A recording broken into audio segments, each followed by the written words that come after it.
people, how are we today? Welcome back into the greenhouse. If we haven't met already, I am Sam. I'm your plant collector in Melbourne, and if you can hear my dogs, they are having zoomies outside the greenhouse. But today I have had a very much requested video, which is to do an update or my thoughts on the Terra planter. I'm not going to spoil too much just yet, but I'm going to show you.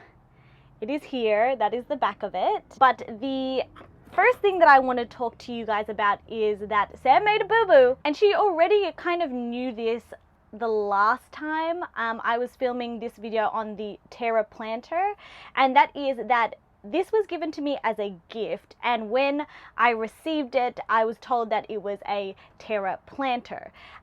Doing a little bit more research and looking up on it, and a few people have also realized it too and let me know in the comment section of my last video that the Terra planter is a kickstart and that this may potentially be a knockoff of that.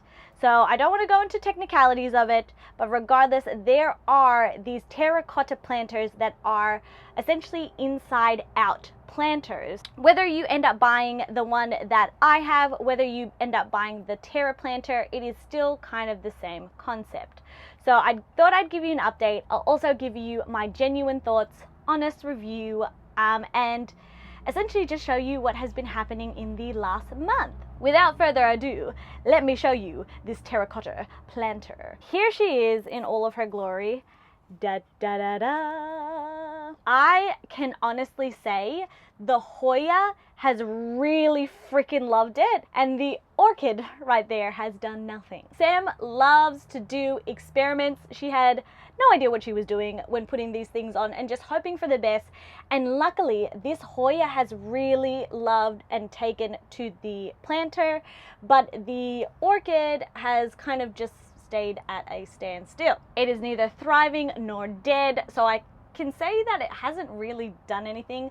The new growth that I can see, like a little what would you call that, a little bud, is still there, so it hasn't died off, so it doesn't look like much has happened with the Hoya. Oh my goodness. And I should have known, Hoya are so well known for being able to latch onto things. I can really tell that it is enjoying the planter because all of their roots, from the root ball right in the center to all around the plant, have really taken off. Just looking at the roots climb, and it's just been so fun to watch the whole process.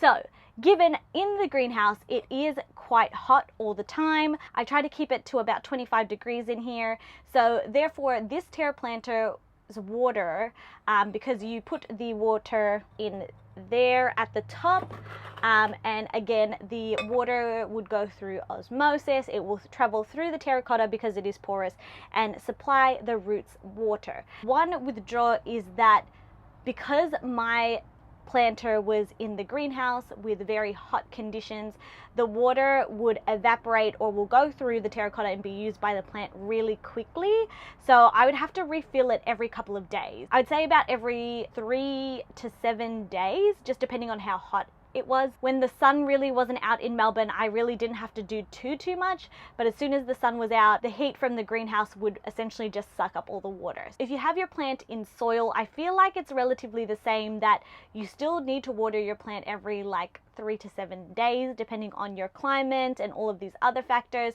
But something to keep in mind, that if you are in a warmer climate, that you will have to refill this quite often. However, if you're putting this just in your home and it doesn't get too hot, then again, it is one of the self-watering things that you might not have to think about. So in ease of use, it is so easy. I've honestly really enjoyed watching these roots. I'll have to do a close-up to show you guys the network that it's slowly creating. I really love that they've got these divots so that the roots feel like they're really latching on. Splashed Matilde is doing so much better than its counterpart because I've got another exactly the same plant. It is in a pot in dirt, and really the roots are only growing within the pot, but with this the plant is growing roots every single step of the way, and I'm getting so much new growth so quickly. There is the root ball just there, and yes, it doesn't look as beautiful as the rest of the planter. Hi guys, it's Sam here. So I also wanted to add that when I first was using the Terra planter, I genuinely thought that it wasn't doing anything for the first couple of weeks. So that was like the first and second week in, and I also felt like the water wasn't actually traveling through the terracotta that well, and not a lot of the roots are actually touching the terracotta. Then I'd actually water the outside until the roots started to establish onto the terracotta, and then make it a priority to keep refilling the water in the reservoir. But yeah, a little tip from me is that you should probably try watering it from the outside in the first few weeks, just to make sure that the roots don't dry out, particularly the ones that are not attached to the terracotta. But I do have a feeling, like you can see down here, that these roots are really starting to go underneath and have nowhere to go. I don't think that the Terra planter is a one-off thing. I don't think that they last as long, because with the plant growing so fast and so many roots, something to consider. It's not necessarily a long-term thing. My plan with this is that I will end up chopping it up, and because it already has a great root system, it's already really propagated. For me, not having this as a long-term thing is not really an issue, because I plan to cut it up.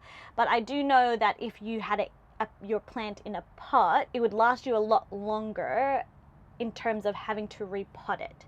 It's not your one and done type of thing. You may need to remove the plant, or you may need to chop it up really often. So something again to consider. I'm just going to look up in terms of price, because this was a gift. I don't 100% know exactly where it is from. I probably should ask Thomas and ask him where he got it from. So just taking a look at the price point of Terra planters. So a lot of them are going for around $40, and this is just kind of the generic one that I'm going off, not anyone in particular, but it's just when you Google Terra planter or terracotta planter that these come up, and it is around $40. Is it a nice gift?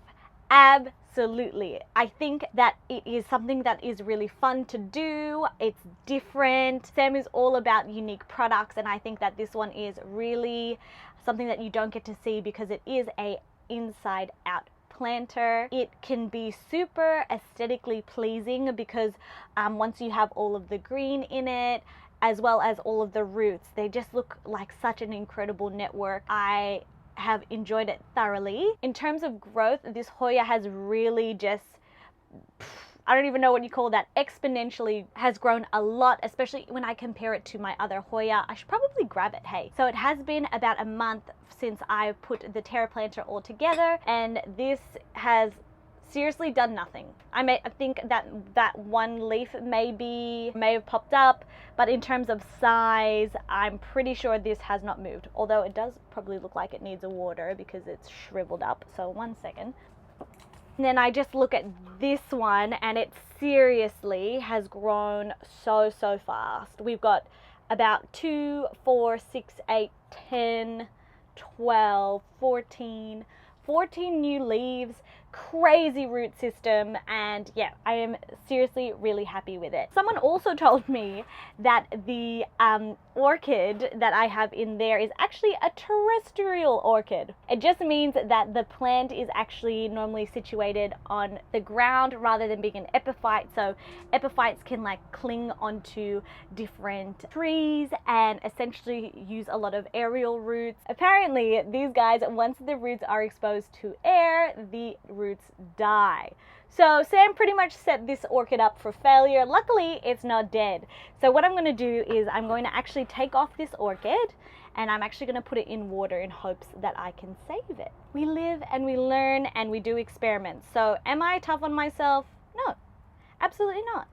Because trial and error, my friends. And I'm just hoping that because the roots are quite like latched onto the planter, that even if I cut the rope, there's not going to be too much of an issue. Now, I don't even have anything to put onto the Terra planter. Hopefully the Hoya can just do its own thing on here because I'm happy for it to take the spotlight. This is it. It's looking very, very sad, but again, we have that tiny, tiny little bud. So I'm still hopeful. I'm just going to chuck it in water and see what happens. The roots maybe will rot away, but I'm just gonna chuck it in water, maybe put some CCS, Growth Tech, and just hope that it can survive. Wish this little guy luck. Would I purchase another one?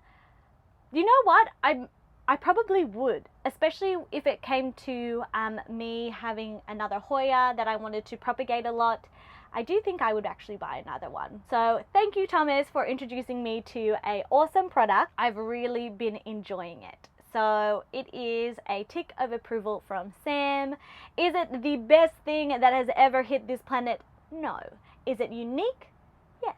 So therefore, I'm a big, big fan of it. And so if you are looking for something that is just a little bit different that you can pop some plants on, particularly for Hoyas, I would actually recommend you give it a go. And that is all she wrote. Thank you guys so much for hanging out in the greenhouse with me again. Thank you to all the people that were genuinely interested looking out for an update on the Terra planter or this terracotta planter. If you guys have any questions in relation to it, please feel free to give me some questions down below. And until next time, guys, I will see you in my next video.